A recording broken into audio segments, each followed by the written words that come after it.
So, Mr Speaker, from delivering a tax cut to every taxpayer to reducing student debt or helping renters, from new energy bill relief to the care economy to a future made in Australia, we are easing pressure on Australians while investing in our people, our economy and our future, at the same time as we strengthen the budget and pay down debt.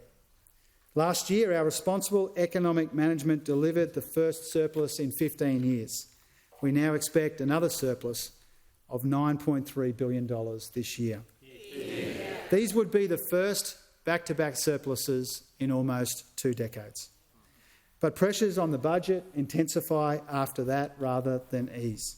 We're expecting a deficit of $28.3 billion in 24-25, but a stronger fiscal outcome in every year compared to when we came to government. Yeah. On our watch, the budget is $215 billion stronger over the 6 years to 2027-28. Gross debt is now expected to peak at 35.2% of our economy in 26-27 before declining to 30.2% by 2034-35. This year, gross debt will be $904 billion instead of the more than $1 trillion that we inherited. And that means debt is $152 billion lower. A stronger budget means we save around $80 billion in interest costs over the decade. These are the dividends of our responsible economic management. We've found $27.9 billion in savings and reprioritisations in this budget and $77.4 billion since the election. We're limiting real spending growth to an average of 1.4% per year since we came to government. That's less than half the average of the last 30 years, and it's around a third of the growth under our predecessors. And we're banking 96% of revenue upgrades this year, keeping pressure off inflation while it's still above the band.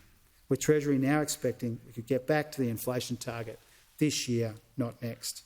That means inflation is expected to be lower sooner. And we've achieved all of this despite much smaller revenue upgrades in the budget and still providing an extra $3 billion to ensure Australians, including our veterans, receive better essential services. So, Mr Speaker, the story of Australia is more than a tale of the challenges that we have endured. And in our future, we need to strive for something more than muddling through or making do. This budget shows that we are realistic about the pressures that people face right now, and we are optimistic about the future. This budget reflects our biggest ambitions and our highest aspirations to make Australians the primary beneficiaries of a world of churn and change, tapping their confidence, their compassion, their creativity to manage their pressures and maximise our advantages, to forge a new economy and a new generation of prosperity.